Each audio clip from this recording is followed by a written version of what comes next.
Sushruta for NEET is now available on the Google Play Store. Try it out for free.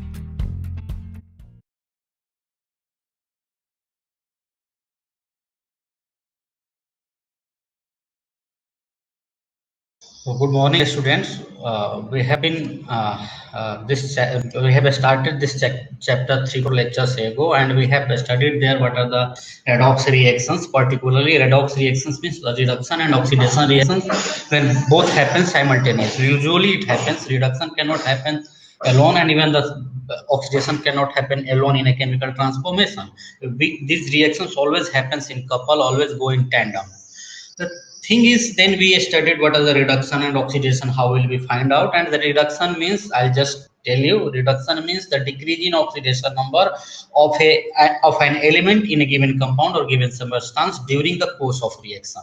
Means if an element is present in, suppose, some oxidation number, and in a substance, which it could be a compound or ion, or maybe it might be in the elemental form, and when during the reaction its oxidation number, if you do not know, that's not a problem, I'll explain. So oxidation number, there is certain number or certain rules which we follow to find out those numbers. So if there is a decrease in oxidation number, so what we see, this particular compound or substance or ion is undergoing reduction. And what we see, if you observe increase in the oxidation number during the course of reaction, during the chemical transformation, so what we say means the oxidation has happened to this particular substance which we have chosen, or which we are observing, which we are looking for the whether this reaction is under, means what kind of transformation it is undergoing. So later on, what we show, we have looked at the different types of redox reactions, and where we have looked mostly at four, and that is mostly four. There are mostly four types of redox reactions. One is the combination reaction, then decomposition reaction. You can also call combination redox reactions.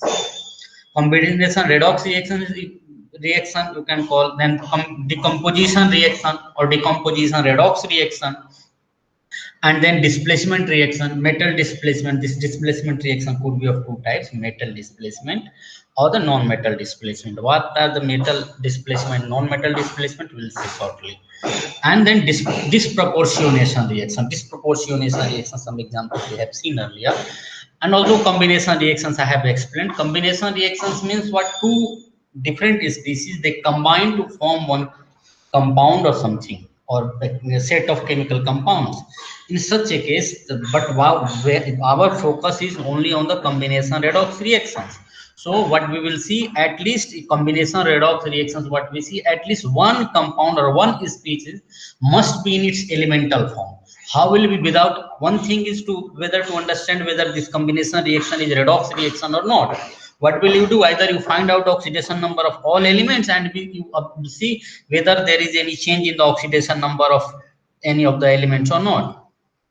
Like here, if I do this reaction, we see carbon 0, oxygen is in elemental form, carbon is in elemental form, oxidation number will be 0, and carbon dioxide, carbon is in +4 oxidation state, and oxygen is in -2. So what we see, the oxidation number of oxygen and carbon both changes. For carbon, it is oxidation number has increased from 0 to 4, means carbon is oxidized in this case, in the course of this reaction. However, in the oxygen, what we see, it has gone, its oxidation state has gone from 0 to -2. So -2 is a smaller number. So what does it mean? What we say means the oxygen is reduced. Another way, oxygen has accepted electron. Oxygen has accepted electron to get converted into carbon dioxide from elemental oxygen. Similarly, carbon has donated electrons to become carbon dioxide from elemental carbon. This could be graphite. And what another way to recognize them is, I have explained it earlier, that one of the element or one of the reacting species in the elemental form. Why? Even if one of them is in elemental form, and what we see in the product, or that substance is anyway in the chemical compound, it must be a redox reaction. Why I can say? Because we know that any substance, when it is in elemental form, its oxidation number will be 0. It will always be 0 in the elemental form.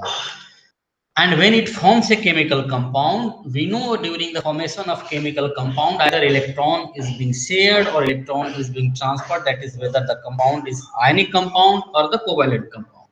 In the case of ionic compound, a complete transfer of electron happens. However, in the case of covalent compounds, usually when two different element forms covalent compound, there will always be some difference in electronegativity of two different elements, and so there will be polarity in that bond, that there will be some difference, some electron density shifting, movement towards the more electronegative element, and where in whichever direction that shifting is happening, there we assign negative charge. This we know. So there we assign negative charge. This is the assumption. There is no complete transfer, but though we assign certain negative charge to find out the oxidation number, and that is why what we see there is some transfer of electron that is happening. So what it means, if an element is forming a compound, it will there is certainty that it will undergo oxidation or reduction. Why? Either it will be donating its electron or it will be accepting electrons. And whatever the until what element means, it is not that same element like oxygen O2. You cannot consider O and O2 atoms form O2 bond, even because oxygen atom, separate atom, is also an element, and O2 is also an element, though it is in a diatomic form, and oxygen exists in the diatomic form. So what am I saying? A compound, when we are talking about, means there are more than two elements involved in forming that substance.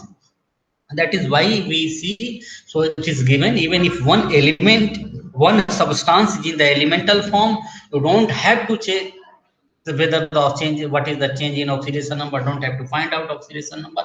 You can immediately say that, oh, this is the combination redox reaction, and this case we see here, the CH4, the combustion of methane, and this is oxygen. The oxygen is in elemental form, and so methane is a compound,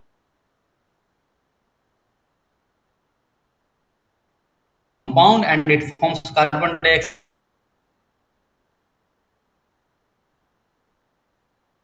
and water. Two compounds are forming during this reaction. So this reaction will also include in the combination reaction, combination redox reaction. Why? We see from the oxidation number, you can see, and even without looking at the oxidation number, you can say oxygen is elemental form, and a compound, if it is going, its oxidation number must have been changed. And we see oxidation number of oxygen from 0 to -2 in water, or even carbon dioxide, it is -2. And for carbon in methane, it is -4, and carbon in carbon dioxide is +4. So -4 to +4 means the carbon is oxidized. Carbon of methane is oxidized in this reaction, and oxygen it gains electron, it becomes negative, its oxidation number becomes negative. It means it is reduced. Oxygen is reduced. You don't know. You can let me know after the class. I'll explain those things in the next class. I may repeat this chapter, or maybe I can start from the beginning, entire thing that I haven't taught in the class 11. Everything, all the basic things I'll start, and then we'll see. We will carry forward the chapter or other things, other chapters. Now, but we see that all combustion reactions which make use of elemental dioxygen are redox reactions. This is one thing we have seen. Similarly, we have seen decomposition reactions. You can say combustion reactions are, all combustion reactions are combination redox reactions. Decomposition reactions we have seen. We also know decomposition reactions where there is no redox changes. For example, decomposition of calcium carbonate. What we see, calcium carbonate is here, and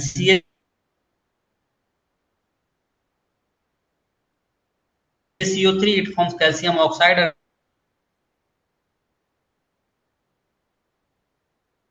and carbon dioxide. The carbon dioxide, carbon, oxygen, and calcium oxygen, they are all in the,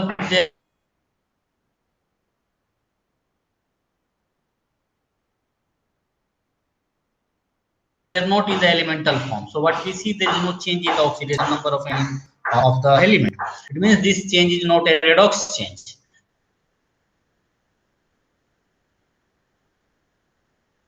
However, if we see decomposition of water, it's an electrochemical change, and this is a redox change, and water, when it is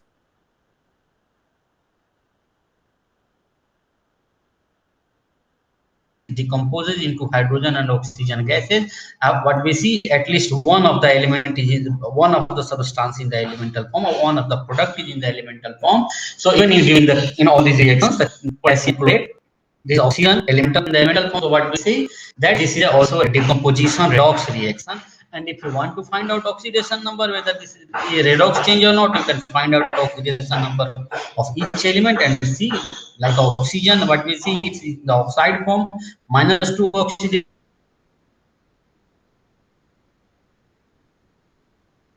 number, and it is in 0 in this oxygen molecule. And this 0 -2 to 0, how will it become -2 to 0? It will become only it lose its electron, and it loses its electron, oxygen loses its electron, it becomes element of chlorine, it from +5, it has only -1, and for potassium, and we don't see any change in the oxidation number, so there is no reduction. You should also remember that we have looked at the reducing agent, oxidizing agent. Means or oxidant means oxidizing agent, reductive means reducing agent, that we'll see later. So there are many decomposition reactions that will, even like methyl CH3CHO, this is called ethanol and this, if you decompose it, it forms methane plus carbon dioxide. If methane and carbon dioxide, you will see there is no change. Sorry, carbon monoxide, not carbon dioxide, carbon monoxide. This is also a non-redox decomposition reaction. Anyway, let's look into the displacement reaction. So displacement reaction, another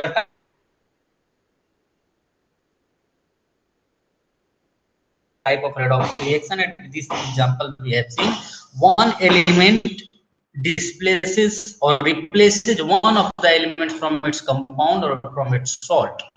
And what we see, this YZ is a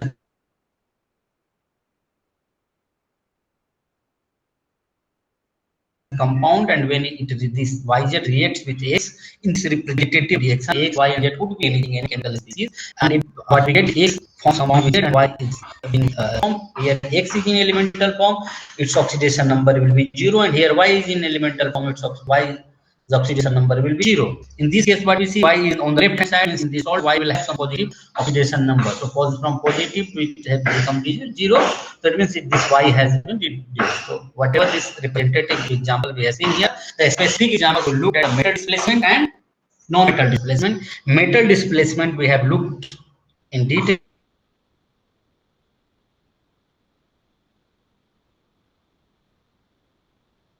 For example, just one example I say, this is a copper sulfate, the solution, the copper sulfate solution, when you add zinc, solid means zinc in elemental form, zinc metal, zinc is in 0 oxidation number. What zinc does, zinc replaces copper from copper sulfate, which is a salt of copper, and from zinc sulfate, and copper is now reduced to the elemental form. What we see, deposition of copper there.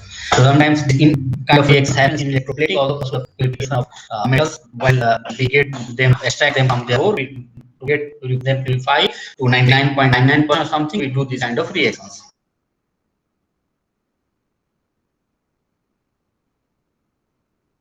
Those reactions we will see anyway later on. So all these reactions, what you see, a metal in the calcium, what we see, the magnesium, here aluminium, here the copper, a metal replaces another metal from its salt, and so this replacement or displacement, this is all displacement or metal displacement. This metal is displaced, and then we see the non-metal displacement reaction. And non-metal displacement reaction, usually when what we observe, mostly either hydrogen is replaced, or maybe some halogen or oxygen is sometimes also rare. It is displaced by something. And how it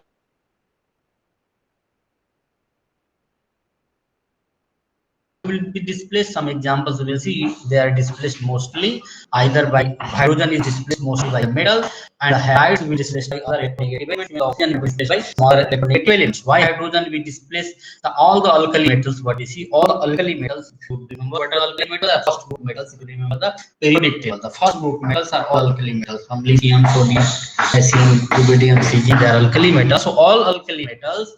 And some alkaline metals, some alkaline earth metals means the lower metals, Lower metal, heavy alkaline earth metals. Heavy means the calcium, barium, and the strontium. What are alkaline earth metals? Beryllium, magnesium, calcium, barium, and strontium. But what we see, very not in this, only calcium, barium, and strontium, which are very good reductant. They are very highly electropositive elements, and because of the high electropositivity, they are very reactive, and they easily get reduced, oxidized. They easily get oxidized means they easily reduce something else. So they are very good reducing agent. They are reductant, very good reductant or very good reducing agent. Why? They are very electropositive, and they easily donate their electron. And if they donate their electrons, means they themselves get oxidized and they reduce others. So these elements, what we see, the highly reactive elements are all the alkali metals and some alkaline earth metals, calcium, barium, strontium. When they react with water at normal temperature, when the low, slightly below the room temperature, when these metals react with water, they replace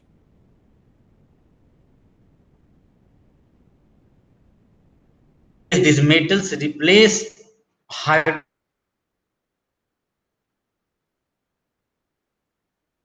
from the water to form like what we see in this hydrogen gas is evolved. Means if you put sodium into the water, what you will see a formation of sodium hydroxide, which is a base, and hydrogen gas will be evolved. Some kind of effervescence you will see, and those things means the hydrogen gas is evolved during this reaction.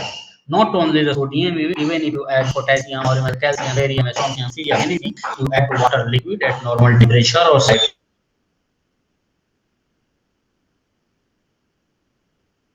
lower temperature, what you will see, the hydroxide of those elements will be formed. Means this element, this metals, hydroxide of those metals will be formed, and means the base, these are bases, and along with that hydrogen gas is evolved. Hydrogen gas is evolved means the hydrogen displacement, this hydrogen is also a non-metal. So what we see, this is a non-metal displacement reaction, or this is a type of redox reaction. Why? Because hydrogen is in compound and elemental hydrogen is evolved, and because elemental hydrogen has 0 oxidation number, and its compound here in the water, it has +1 oxidation number. So it means from +1 to 0, it has its oxidation number of hydrogen has decrease, means hydrogen is reduced, hydrogen of water is reduced, hydrogen of water is reduced. Who is reducing it? So it's the calcium, and this is sodium. The sodium and calcium here are reducing it. And why they are reducing? Because they easily donate the electrons. Sodium and sodium will form sodium ion, and so those electrons, whatever the electrons that are released, they will go to the hydrogen, and hydrogen gas will be evolved during this reaction.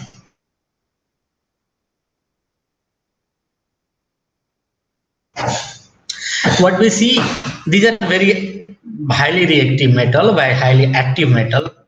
So some less active or reactive metals such as magnesium. So magnesium is less reactive or active than calcium, or iron. They react with steam. They don't react with water at normal temperature or cold, low temperature. What they do, these metals, their reactivity is less. They react with water at higher temperature, particularly with steam, and when they react with steam, they replaces hydrogen. They actually help in evolution of hydrogen. They replaces hydrogen, and why they are replacing? So you know water, you can think water as H and OH species. So H and OH species is there in these cases also. So magnesium, what does it do? It replaces 2 hydrogen from 2 water molecules. So 2 hydrogen, and it gives 2 electrons to 2 different H plus that are released from 2 water molecules. So 2 hydrogen atoms will be formed from 2 water molecules, and hydrogen atoms, you know, they are not stable. The 2 hydrogen atoms will combine, they will make a covalent bond, and so the hydrogen gas will be evolved. And 2 OH minus will also be formed, because this hydrogen H plus and OH minus, I have broken or splitted this water molecule into H plus and OH minus. So 2 OH minus were left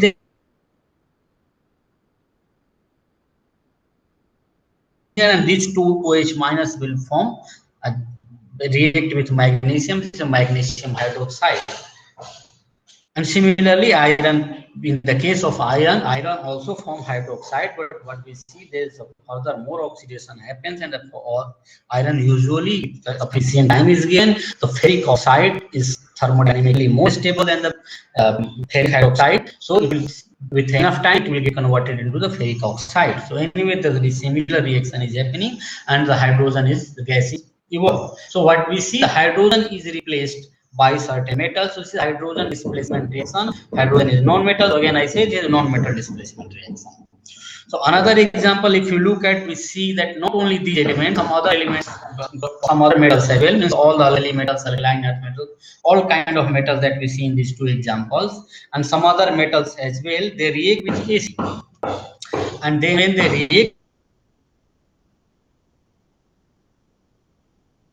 react with acid, they form, of course, they form a salt of these metals, plus hydrogen gas will be evolved. Hydrogen pollution of hydrogen gas is in this case. This hydrogen gas is here, so zinc chloride is formed plus H2. This is one thing, this example what we see, this reaction reacting a metal with an acid and to form hydrogen. Usually people do it in laboratory to form hydrogen to get hydrogen. So this, even the magnesium, we see magnesium can also react with hydrogen chloride, HCl hydrochloric acid, form magnesium chloride plus H2 gas.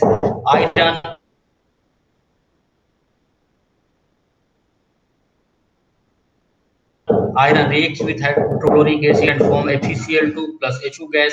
And this acid oxidation, this reaction is also called acid oxidation of metal. Why acid oxidation of metal? Because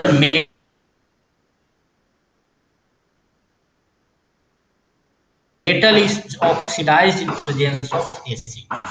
So metal, though it is a reducing agent, why it is a reducing agent? Because metal is easily oxidized in this reaction, and this oxidation is happening in these examples with the help of acid, the ACl. So this is called acid oxidation of metal, and these reactions are used, or this particular type of reaction is used to prepare dihydrogen gas, the liberated hydrogen gas, reflected in the rate of hydrogen gas solution. So what are these three examples we have seen? So zinc, magnesium and iron, which metal, you can calculate the rate of evolution of hydrogen.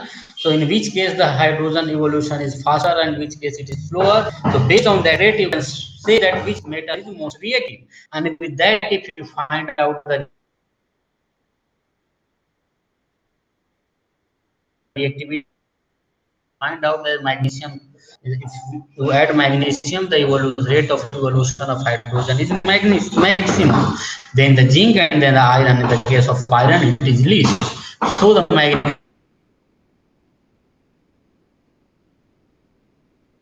magnesium is more reactive or more active than zinc and then iron. Very less active metals such as silver and gold do not react even with the hydrochloric acid, but we see even these metals are in some stronger acid, but with the hydrochloric acid they do not react like silver and gold. Like metals, now the activity, what we have seen, the activity series of metals based on the evolution of hydrogen.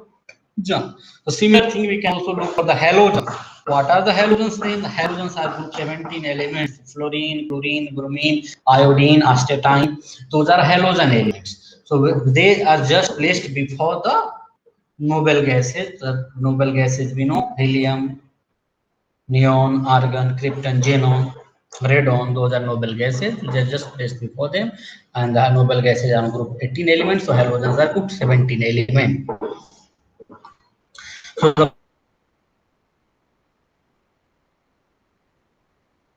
power of halogen elements as oxidizing agents decreases as we move down from fluorine to iodine to the base of the periodic table. So halogen, we are focusing on mostly on the halogen, and when you move down the group from fluorine to iodine, the power of oxidation property of it decreases. Why it is decreases? Because we see the electronegativity of these elements decreases as we move down the group. And electronegativity decreases. What does it mean? If the certain element has higher electronegativity, means it has a stronger tendency to accept electrons.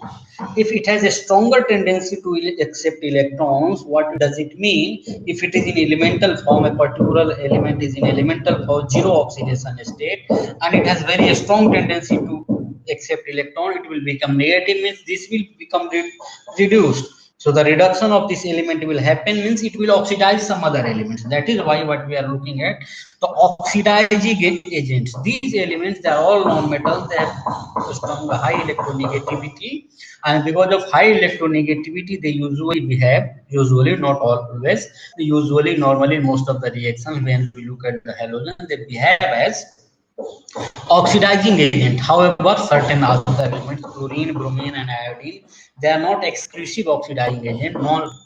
No element other than fluorine is exclusive oxidizing agent. Why?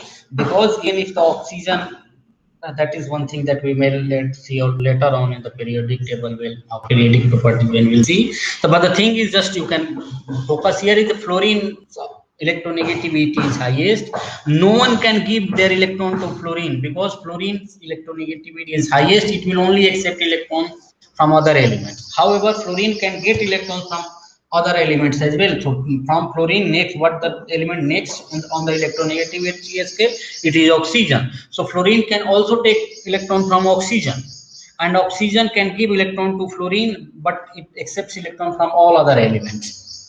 So anyway, let's see, the fluorine is so reactive that it can replace chloride, bromide, iodide ions in their solutions, their respective solutions, whether it is chloride, so chlorine replace chloride, it will become chlorine F2, to add F2, it will become F minus, and chlorine Ca minus will become Cl2. However, what we see in the aqueous solution, fluorine is very reactive, it's a very strong oxidizing agent, and if you do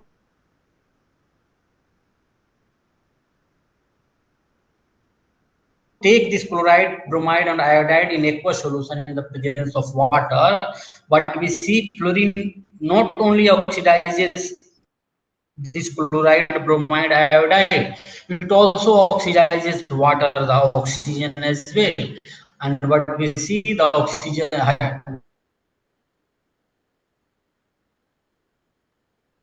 water is there in the aqueous solution of these metals, and water, fluorine reacts with water to form hydrogen fluoride plus oxygen. And oxygen, what we see, the oxidation number of oxygen in water is -2, and it has become 0 in the metal oxygen gas. So oxygen can also oxidize water. So in the aqueous solution, why? Because fluorine also reacts with water. Some side reactions are also happening, so we need to provide more and more fluorine. Something undesired product is also forming. So we usually avoid this. And why do we avoid this? Because fluorine also oxidizes water. This is one thing, this one information you can remember. However, chlorine can displace, and later what we see, the chlorine can replace bromide and iodide. Bromide can replace iodide. Iodide cannot replace any other element. So usually what we see, so chlorine has potential to replace bromide, chloride, iodide, all. Chlorine has, what are the elements below chlorine in the periodic table? So bromine and iodine. So bromide and iodide, chloride can replace bromide and iodide. Bromine, only element that is there, iodine. Astatine, it's the it is a radioactive element. So usually we do not study their chemistry in normal cases. Their chemistry might be important in some other places, but here we do not focus on that. Astatine, which is a radioactive element. So these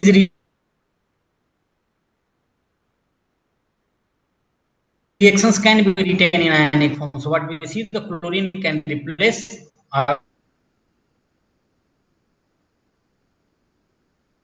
iodide and bromide. So chlorine plus KBr, this is iodide, KBr solution, aqueous solution of KBr. And what we see, so chlorine is oxidized. Sorry, chlorine is reduced, and it will oxidize bromide. So Br minus, this KBr is bromine is a -1 oxidation agent, it becomes 0. So chlorine can oxidize bromide.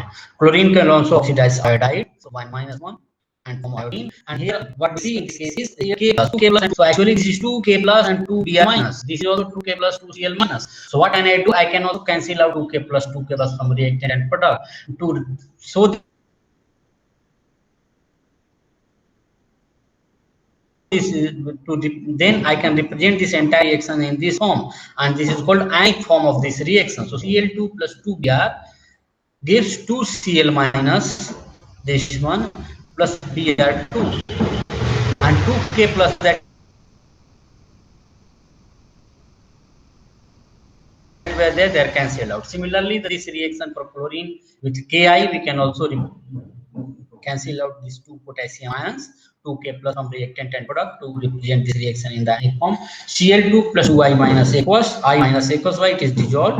Cl2 is anyway dissolved in water, then 2Cl minus aqueous plus I2S, that is iodine, we know it's a solid. So since chlorine is gas, this is gas, and I minus it is dissolved in water, Cl minus is dissolved in water.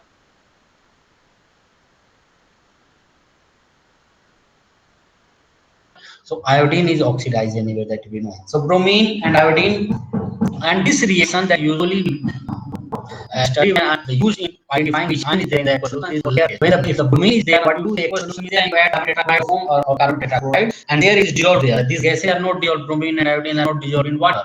So, but they are dissolved in chloroform or carbon tetrachloride. When they go there, what we will see that organic layer carbon tetrachloride or chloroform, they become stiff, they become yellow. It means this solution, the aqueous solution, initially contained bromide ion, and it becomes violet. What will you say that this iodide ion was there?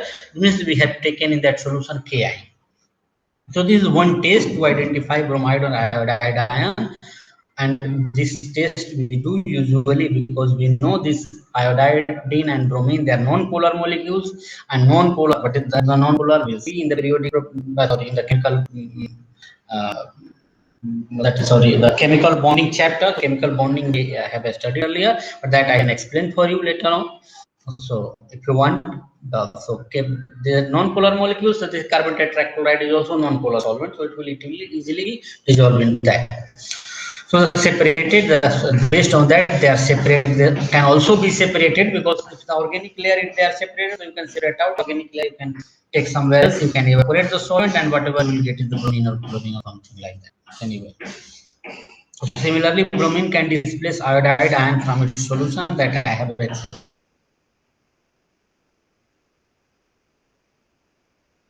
already. The halogen displacement reaction have a direct industrial application. So what we see, this replacement, this kind of things, it has, it is not, we have a certain, we study something, it has certain importance for us, and this important might be industrially important or academically important, to has certain conceptual value. So what we see, this reaction has certain industrial value, and industrial value during the course of reaction. Suppose even the organic compound contains halides, so when these halides go into the aqueous phase, what we do, because these are pollutants when they go in water, so you can extract or you can convert these halides into their gases, so they will come into the gases, not into the water. So these reactions that we do to oxidize halogen atoms to in the industrial processes. And however, what we do, fluorine we cannot add that. Later on we'll see what are those things much later. Now the fourth reaction is disproportionation reaction. Hello. Now one thing, that if you have any question, you can ask me anytime, and I'll be very happy if you give me suggestions after the class, whether you want me to continue this same chapter, or you want me to start some new chapter, fresh chapter, or start this entire series from the beginning. That is also okay for us. So let's see this disproportionation reaction. Disproportionation reaction means the same element in a given compound is oxidized as well as reduced. If this kind of thing happens, we'll say that this reaction is a disproportionation reaction. What does it mean? I'll repeat, one element in a given compound is in a certain oxidation state. However, during the course of reaction, the same element is oxidized as well as reduced. What does it mean? It forms two kind of different compounds into the product. In one of the compound, the oxidation number of this element which was in reactant has reduced, and another compound, its oxidation number has increased. So one case it has decreased, one case it has increased. So in the case where it has increased, so we'll say the element is oxidized in that form, and when it is reduced in this particular compound, it is the oxidation number is reduced, and the reduction is happening. So what we see, this kind of reaction is disproportionation reaction. Another thing that we know, certain elements are there, and these elements can have certain range of oxidation numbers only. The certain range of oxidation numbers, if I am saying for a particular element, it means this particular element will show its lowest oxidation number and highest oxidation number. There is a limit for lowest and highest oxidation number, and within this range only the oxidation number can vary. So if I say an element in a given compound is in its lowest oxidation number, can it go to disproportionation reaction? No. Why not? Why not? Because this element is already in lowest oxidation number, and during the course of reaction you cannot reduce its oxidation number any further. And if you cannot reduce its oxidation number any further, means you cannot reduce this element during the course of reaction, it will only be oxidized. And if only oxidation is happening, this is not a disproportionation reaction, it is only oxidation reaction for this related to this particular compound or this particular element in the given compound. And if similarly, if an element in a given compound is in its highest oxidation number, highest oxidation state, the oxidation number, oxidation states are same thing. So highest oxidation number, what does it mean? It cannot further be oxidized, because it is already in highest oxidation number. During the course of reaction it can only be reduced. So if it can only be reduced, its oxidation number can only be decreased. That means that this will not show the disproportionation reaction as well. So but does it mean this infers that an element, when it is found in the intermediate oxidation number, not in the highest or not in the lowest oxidation number, then only it has a potential to undergo disproportionation reactions. So for example, what we see, the potassium, all the alkali metals, they show only one oxidation number, +1. Alkaline earth metals, they usually show only +2 oxidation number. So they do not undergo disproportionation reaction, because you cannot vary the oxidation numbers during the reaction. Similarly, fluorine cannot undergo disproportionation reaction. Why? Because either if it is in fluoride, you can only oxidize it, and oxidizing it is very difficult. No direct chemical reaction can oxidize it, because fluorine is most electronegative element in the periodic table. So highest electronegative element in the periodic table. Anyway, so for other elements, what we see, they can undergo disproportionation reaction. And so one of the substances in a disproportionation reaction always contain an element that can exist in at least 3 oxidation states. So 3 oxidation states, if the element can exist at least in 3 oxidation states, then only can show disproportionation reaction. That is what I said. So means the elements which show variable oxidation number only can undergo disproportionation. The another point was even the element can show variable oxidation number, but if it is in the lowest or highest oxidation number, it cannot undergo disproportionation. So anyway, the element in the form of reacting substance in the intermediate oxidation number. So in the reaction substance, it will always be in intermediate oxidation number, so that its oxidation number can be reduced or decreased or increased during the reaction. The example that we see is the H2O2, the hydrogen peroxide, and in peroxide oxygen is in -1 oxidation state, and it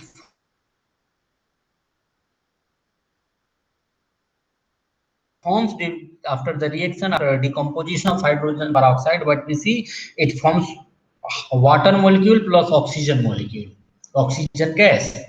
And what you see, in the water, oxidation number of oxygen is -2, it is the oxide form, and O2, it is elemental form, its oxidation number of oxygen in the O2 will be 0. So what we see, the oxidation number of oxygen, which is in -1 in reactant, it has increased in oxygen from -1 to 0. So oxygen is oxidized here in this form, here in this reaction. However, oxygen from -1 become -2 becomes -2. So from -1 to -2, oxidation number has decreased. So same oxygen has its oxidation number has decreased, so it is also reduced. So that is why this reaction is a disproportionation reaction. So phosphorus, sulfur, chlorine, bromine, iodine undergo disproportionation reactions. Similarly, as we saw in the case of oxygen in the alkaline medium. So this reaction, hydrogen peroxide itself in the decomposition, it undergoes disproportionation. However, phosphorus, sulfur, chlorine, these elements, if they are in elemental form, they undergo disproportionation in basic medium. And basic medium, what we see, the phosphorus, we know the elemental form for most phosphorus exists as P4. So P4, which is solid, when it reacts with the base 3OH minus in this balanced reaction, and 3 water molecules are also involved in this reaction, and what we see, it forms phosphine gas plus this hypophosphite ion. Hypophosphite ion is hypophosphorus acid, and if you replace extract one H+, so it is hypophosphite ion. So what we see in the phosphine gas, the oxidation number of phosphorus is -3, because hydrogen is here bound with the non-metal, and if it is bound to non-metal, hydrogen will show +1 oxidation number, this is -3, and H2PO2 single minus, this ion, hypophosphite ion, phosphorus is in +1 oxidation number. Again, if you do not understand how to get oxidation numbers, I'll explain, and you can let me know if you don't know. So it's +1 oxidation number. So what we see, the phosphorus from 0, its oxidation number has decreased, and if its oxidation number has decreased means phosphorus has undergone reduction in this case. And here in this case it is increased, the phosphorus to hypophosphite ion, hypophosphorus acid. So it means the phosphorus is oxidized. Phosphorus is oxidized as well as reduced. In this is disproportionation reaction. Similarly, in the sulfur in the elemental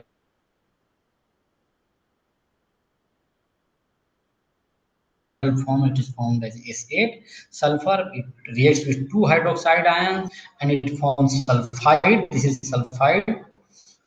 And in the phosphine, hydrogen is in the phosphide form. And this is sulfide, and this is thiosulfate. This is thiosulfate ion. The thiosulfate ion, sulfur is in +2 oxidation state, and sulfide is -2 oxidation state, and elemental form is 0 oxidation state. So oxidation number of sulfur has decreased as well as increased. So sulfur is reduced as well as oxidized. So this is also a disproportionation reaction. Similarly, for chlorine, we can see it forms this hypochlorite ion. Hypochlorite ion is the bleaching agent, and this chloride is formed H2O. This is the household bleaching example of household bleaching agent. So hypochlorite ion, and this reaction you probably have understood, because this is 0 to +1 oxidation number and minus oxidation number, oxidation, and in this case reduction, both is happening simultaneously in the basic medium. So this hypochlorite ion formed in the last reaction, this reaction oxidizes the color bearing stains of the substances to become complex compounds, and the color term is called bleaching. And this bleaching, that is why this reagent is used as bleaching. Why it is used as bleaching reagent? Because the colors are usually what we see, they are certain compounds in certain oxidation state, and if you reduce or oxidize depending on that, and this compound has tendency to undergo disproportionation as well. Why? Because chlorine is +1 oxidation state, and from +1 it can go to 0, or even it can go to negative, so it can be reduced, and from +1 it can go to +3, +5, +7 as well. Highest oxidation number for chlorine is +7. Why it is +7? Because chlorine has only 7 electrons in the valence shell, and all electrons, if it gives into the during the reaction, the oxidation number will be +7. That it has only can show only the highest oxidation number for chlorine is +7. So that is why it acts as a bleaching agent. And why we use bleaching agent? This as bleaching agent because if you add certain acid or those kind of acids, acidity is very less. So if a strong acid if you add, it also damages clothes. I mean, a basic damages clothes. So you need certain thing which is not acidic nor basic. So something like this is one good example. Now the bromine and iodine follow the same trend.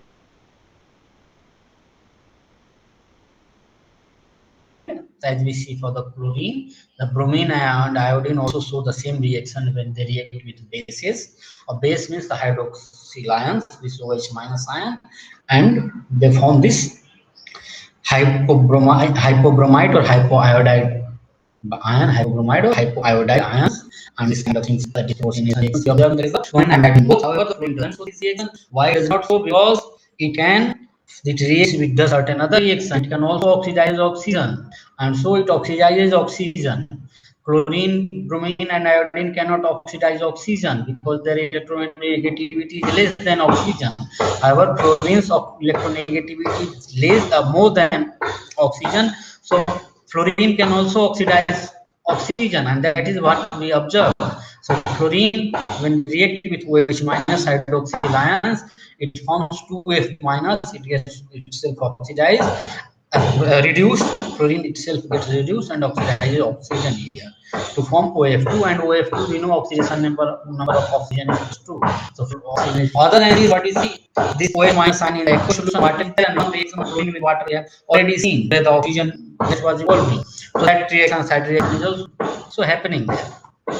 So this departure shown by fluorine is not surprising for us, as fluorine being the most electronegative element cannot exhibit any positive oxidation state. So this fluorine cannot exhibit any positive oxidation state. However, chlorine, bromine, iodine can show positive oxidation state. So they can undergo disproportionation, but fluorine cannot go to +1 oxidation state. So it cannot undergo disproportionation. One thing that this thing I have already explained in the beginning of disproportionation reaction. So among halogens, fluorine does not show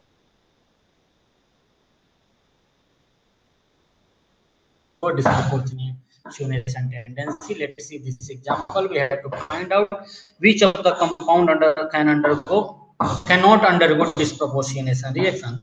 Which of the following ions?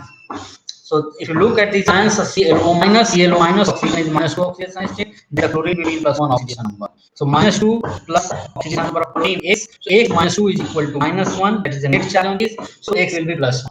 Similarly, X plus 2 into 2 oxygen atoms are there, 2 oxides are there, 2 into -2. So X minus 4 is equal to -1. So oxidation of X will be equal to +3, which is the oxidation number of chlorine. Similarly, if we look at the oxidation number of chlorine in the chlorate as X, this is chlorate ion. So if it is X minus 6, this will be 3 into -2. So -6 is -1. So oxidation number of chlorine is +5.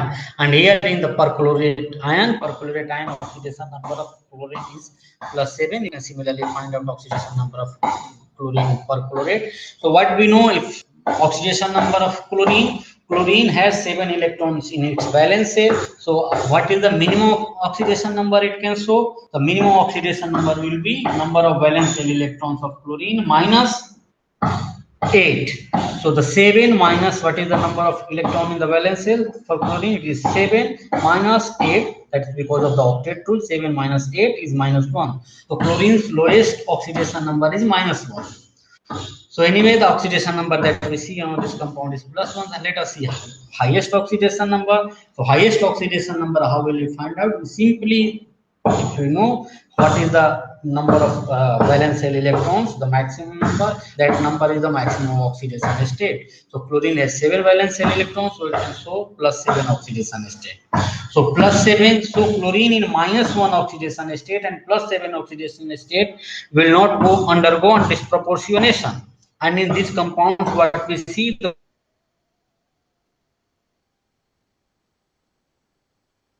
chlorine other than this in the intermediate oxidation number. Chlorine, in none of the cases chlorine is the -1 oxidation state. However, in this case for chlorate ion, chlorine is in +7 oxidation state. So it is in highest oxidation state, it will not undergo disproportionation reaction. And if you look at the disproportionation reaction of the ions that undergo chlorate, this is hypochlorite and hypochlorite can form chloride ion. For this chlorate ion, the chlorist ion oxidation number of chlorine is +5 and the chloride is -1. And so what you see, +1 to -1 +5, so reduced and oxidized. And this ClO2 chlorous ion and the chlorous ion ClO2 minus oxidation number of chlorine is +3. And this, however, this disproportionation reaction usually doesn't happen at normal temperature or even at heating. We need to provide sunlight for that, so that even in the sunlight we see, in the presence of sunlight, this disproportionation reaction, and so chlorine gets converted from +3 oxidation state to +5 as well as -1. So oxidation and reduction. So this is the disproportionation reaction. Similarly, chlorate ion, it can form chloride plus perchlorate and so perchlorate is +7 is more than +5, so this is oxidized here and this is reduced. And this suggests a scheme of classification for the following reactions, redox reactions. Just like see this question. So N2 plus O2, it forms 2NO. What do we see here? Two elements, they are combining to form one compound, and these are two both in the elemental form. Their oxidation number will be 0, and they are combining to form a compound. And one compound, we know a compound element oxidation number is not 0, it is either negative or positive, whatever. This reaction is a redox reaction, and since this combination is happening, so this is a combination redox reaction. In the second example, if you look at this is lead nitrate, PbNO3 twice, and this lead nitrate, which is a solid, on heating it decomposes into the lead oxide plus NO2 gas plus O2 gas. And what we see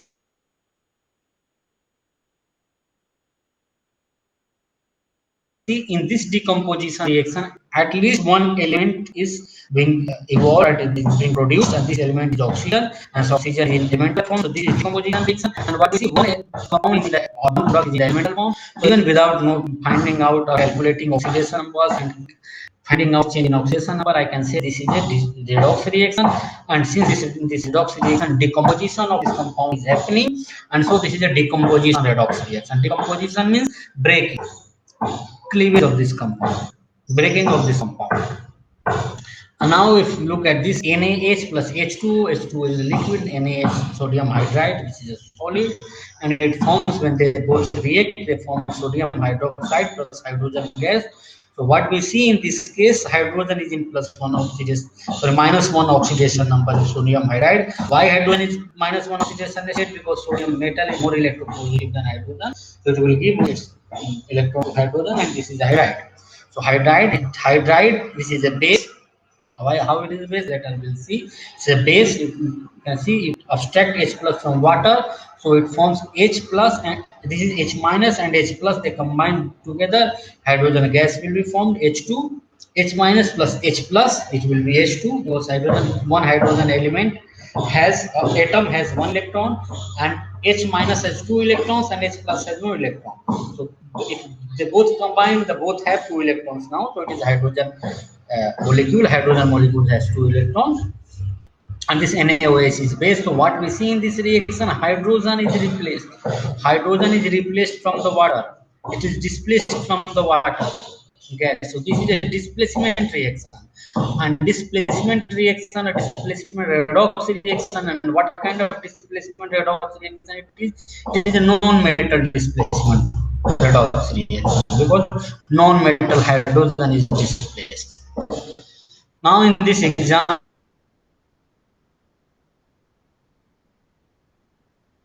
NO2, when it reacts with hydroxyl ion, which is a base, hydroxyl ion, it forms NO2 minus nitrite plus nitrate. In the nitrite NO2 gas, its oxidation number of nitrogen is +4, and here in this case is +3, and this is +5. So from +4 to +3 and +4 to +3, it is reduced. Oxidation number has decreased, reduced. So the reduction, and from +4 to +5 in nitrate, oxidation number has increased, so nitrogen is oxidized in this case.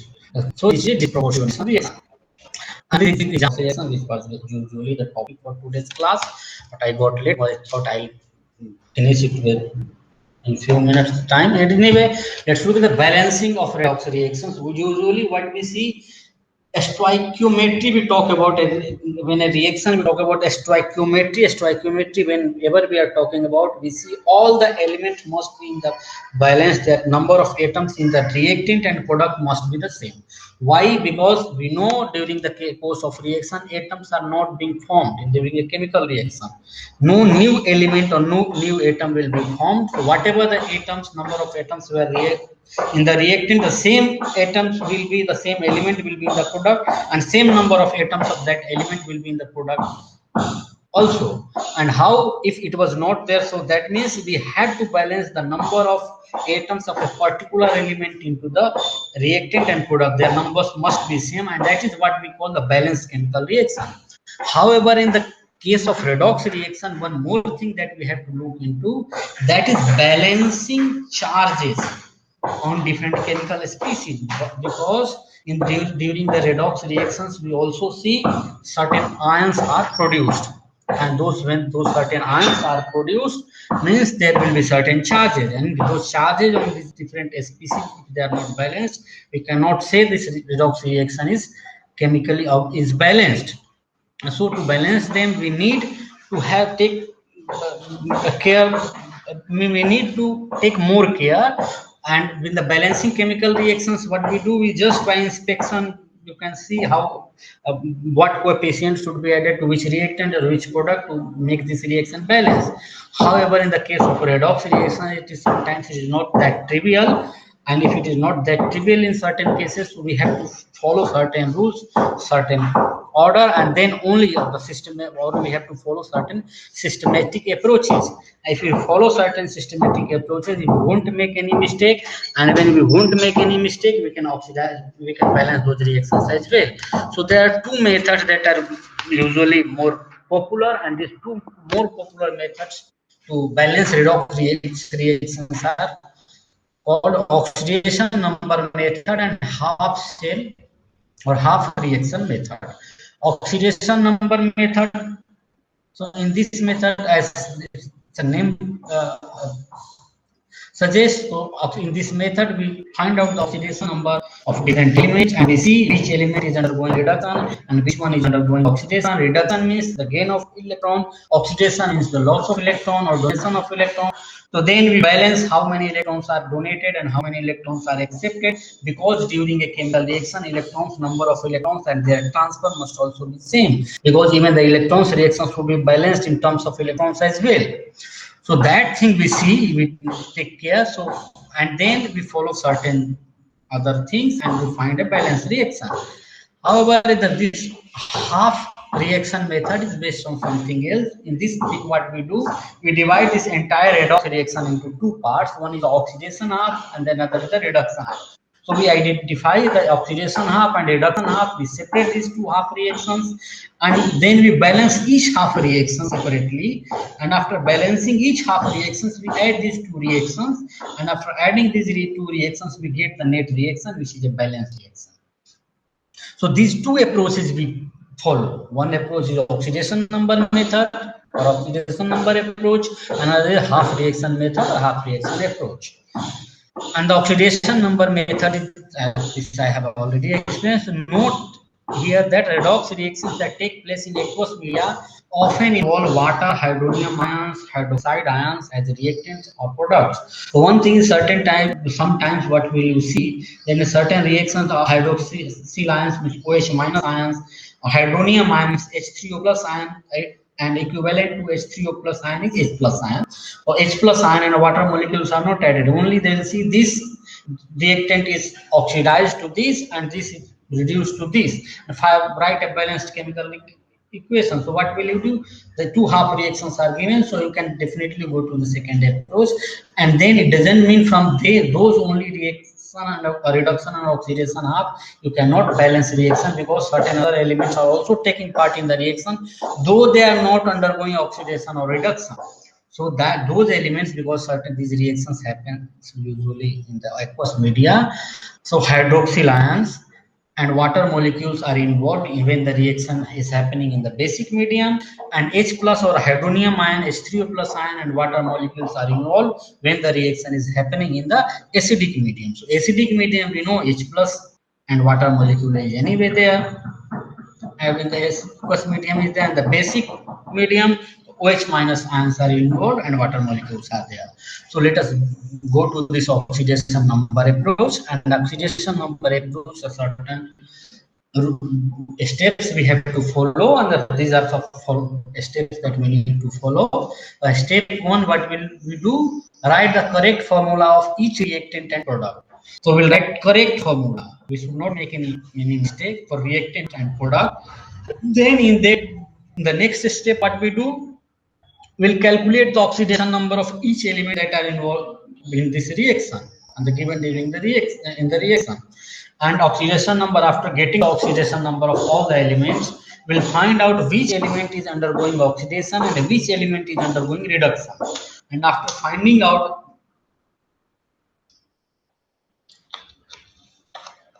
the which element is undergoing oxidation and which is undergoing reduction, then in the step 3 what we will do, we calculate the increase or decrease in the oxidation number per atom.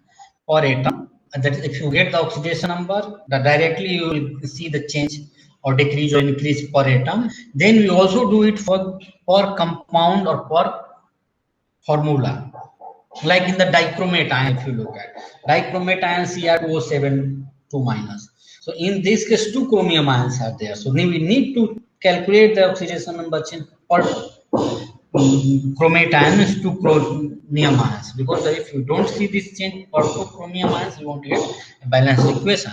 And anyway, these 2 chromium atoms are involved in this oxidation, so we must take care of that as well. Now if these numbers, I say decrease and increase in oxidation number, if they are not equal, so to make them equal means to make loss and gain of electrons equal, we multiply both numbers by certain coefficient, certain numbers, or we multiply with the suitable numbers so that the loss and gain of electrons become equal.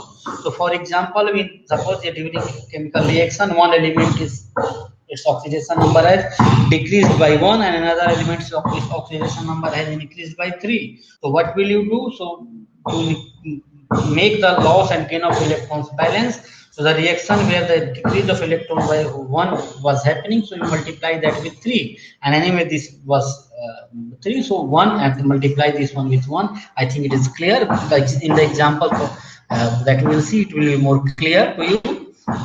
And this way we make this changes. Now then the ascertain, later on what we see, ascertain the involvement of ions if reaction is taking place in water. Then we'll see to balance the ionic charge. The ionic charge must also be balanced, as I said. So there's the net positive charge or negative charge, or net charge on reactant side and net charge on product side should also be balanced in a balanced reaction. To make them balanced, what do? We use, or we take the help of H plus and OH minus ions. We take the help of H plus ion when the reaction is carried out in acidic medium, and whether this reaction is happening in acidic or basic medium, it will be notified to you. This information is already given to you. So H plus ion, or even if it is not given, if certain H plus ion is already added to the reaction, it means the reaction happening in acidic medium, and OH minus is somewhere in the reactant or product, it means the reaction is happening in the basic medium. This is one thing you can understand easily. Or if they are not given H plus and OH minus ion, though not in the balanced form, they are not given, this information will already be given, the reaction is carried out in which medium. So if the reaction is happening in acidic medium to balance the net charge, you will add appropriate number of H plus ions in the appropriate side so that the net charge is balanced. Or if the reaction is happening in the basic medium, you add appropriate number of hydroxyl ions and OH minus ions so that the net charge is still balanced, again balanced during this reaction. And then what we see, we look at the balancing hydrogen atoms. So if you add H plus and OH minus ions, what you are doing, you are also adding hydrogen atoms, hydrogen elements, nuclei of hydrogen or something. And these nuclei must also, their numbers also be balanced. To balance them, then what do? We add appropriate number of water molecules. So wherever the water hydrogen atoms are in excess, to the opposite side, and how much it is in excess, the opposite side, in the same proportion we add water molecules.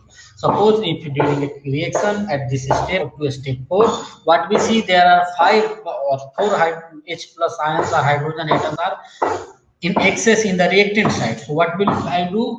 If the 4 hydrogen atoms are in excess in the reactant side, so I'll add 2 water molecules in the product side. So this way I'll balance this reaction. So now check the number of oxygen atoms, and then we'll see, check the number of oxygen atoms. If it is, usually we find it balanced. If it is not balanced, if required, you can repeat this process, or most cases you will see this reaction is balanced. So let's see this reaction as an example, write the net ionic equation for the reaction of potassium dichromate. The K2 potassium dichromate is K2Cr2O7 with sodium sulfite Na2SO3. In an acidic solution, as the information is given in acidic solution, to give what are the product chromium 3 plus ion and sulfite ion,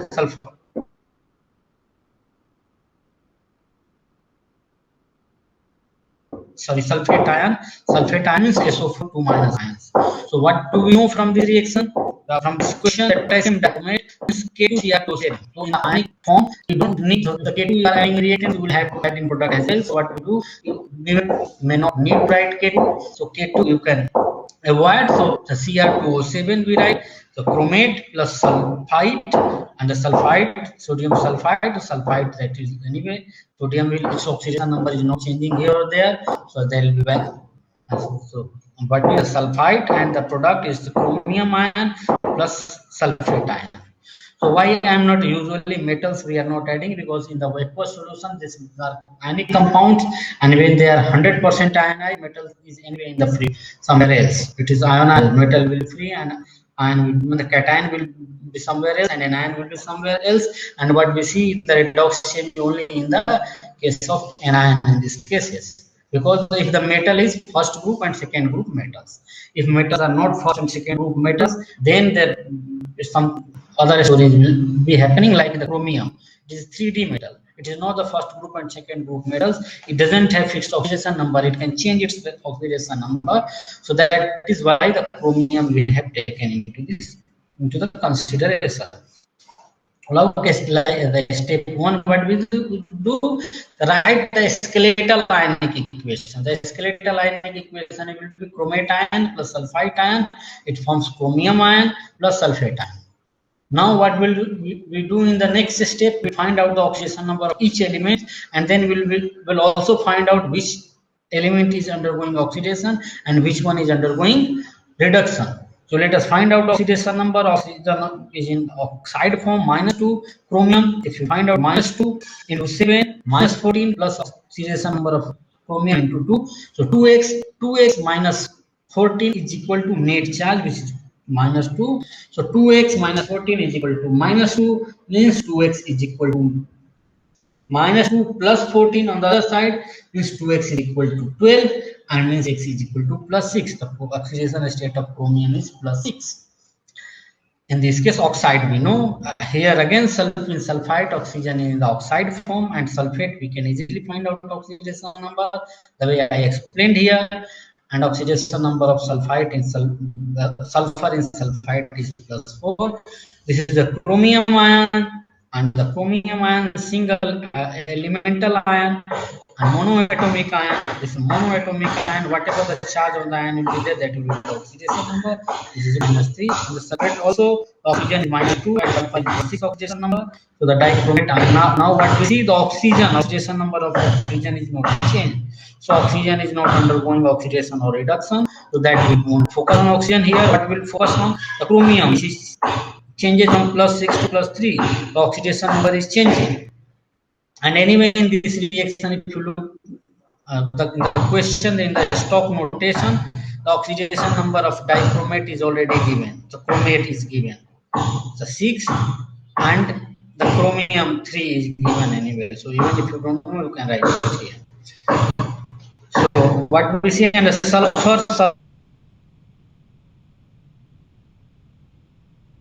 sulfur oxidation number is increased, sulfur is oxidized, chromium is oxidation number is decreased, chromium is reduced. So the dichromate ion is oxidant in this case. Dichromate is oxidant, and the sulfite ion is reductant. This is oxidant. Why it is oxidizing sulfur in the sulfite? Why the sulfite is reductant? By reducing numbers and making them equal. The third step, what we do, the oxidation of the state of chromium, let's change from +6 to +4. If we calculate, it will be the more value we will take the magnitude only we take. Don't take the sign -3 or +3 or something, because that is only that we are interested in. So 3 minus 6, and you take the mode, which is the change in oxidation number is 3. In the case of, and this is the reduction for oxidation, and the oxidation for sulfur, so oxidation state of sulfur, it changes from +4 to +6. So what is the net change? 6 minus 4, 2. So per sulfur atom is +2. So what we can do, so to make the number of electrons gain and loss of electrons equal, how will I make equal? If I multiply this with 2 and this number with 3.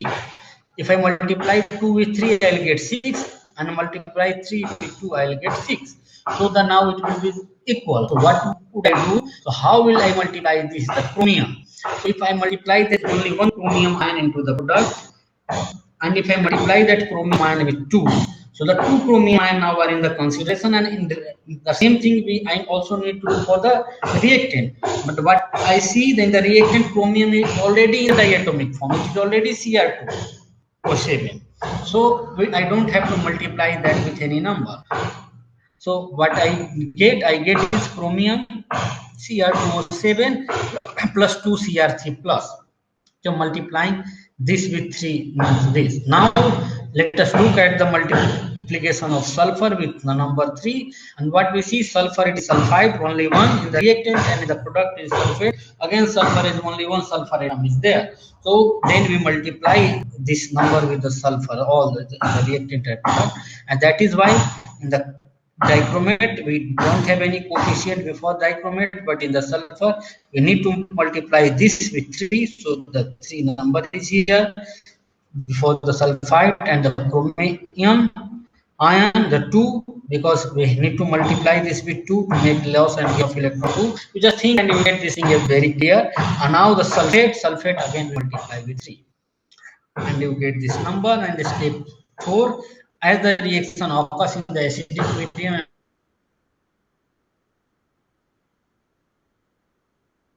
and further in the ionic charges are not equal on both the sides, but we do, and the way then when the step 4, what we do is try to balance the net charges. And net charge, when we calculate on the product, what we get 2 into 3 plus 3 plus charge on 1 chromium ion, 2 into 3 plus 6. And here in the case of sulfate, 1 sulfate has 2 minus charge and 3 sulfates are there, 3 into 2 minus 6, minus 6 and plus 6. Net charge on the product side is 0. If you look at the reactant side, there is 2 negative charge on this dichromate, and SO3 sulfite, it is 3 into 2 minus is minus 6, and this minus 6, sorry, 3 into 2, yeah, it's minus 6, and the chromate is already minus 2. I'm right. So minus 2 and minus 6, it is minus 8. So there is 8 negative charge on the reactant side, and net charge on the product side is 0. Now to balance this the charges, what would I do? And this reaction already is informed to us that this reaction is happening in acidic medium. To balance the net charge, what would I do? To balance 8 negative charge, I will add 8 H plus ions into the reactant, and so 8 negative charge, so 8 H plus ion I can add to the reactant. So what would I get? Again, now I can calculate the net charge. 3 into 2 minus 6 minus 2 minus 8 and plus 8 on 8 hydrogen ions, or 8 H3O plus, you can also write. So the net charge is 0, and even net charge on product was 0. So now we get the net charge balanced. Finally, if you look at the H plus ions, the number of hydrogen atoms, the hydrogen atoms, though it is H plus ions, so the nucleus 8 hydrogens are here. In the reactant, and there is no hydrogen on the product. So to make the hydrogen atom balance, because if it is in the reactant, it must be in the product as well. So what do we do? So we add appropriate number of water molecules in step 5. That is what I have explained earlier. So 8 H are there. So what we do, in the water there are 2 hydrogen in one water molecules. To balance hydrogen, what we have to do, 8, whatever the number of H plus ion, divided by 2, whatever the number comes, that number I multiply with the water molecule, or anyway this is a common sense thing. So 8 H plus ions are there, so I can add 4 water molecules. 4 water molecules means 4 into 2 H hydrogen. 8 hydrogen I add to product, and when I add to product, hydrogen is also balanced. Now I can look at the number of oxygen atoms, whether they are balanced or not. And how will 7 hydrogen oxygen atoms? The 7 oxygen is here in the product in the dichromate, and 3 into 3, 9 in the sulfide, 3 sulfide. 9 plus 7, it is 16. So 16 oxygen atoms were in the reactant. Let us look into the product. 4 into 3 into the 3 sulfate ions, it is 12 plus 4 from water, 4 water molecules, 4 into 1 oxygen, 1. So which is also 16, 12 plus 4, 16. So 16 oxygen atoms are also balanced. Now what does it mean? We got the balanced redox reaction. This reaction is also balanced. I think other things are other examples and other method, that half reaction method, that we look into the next class. It is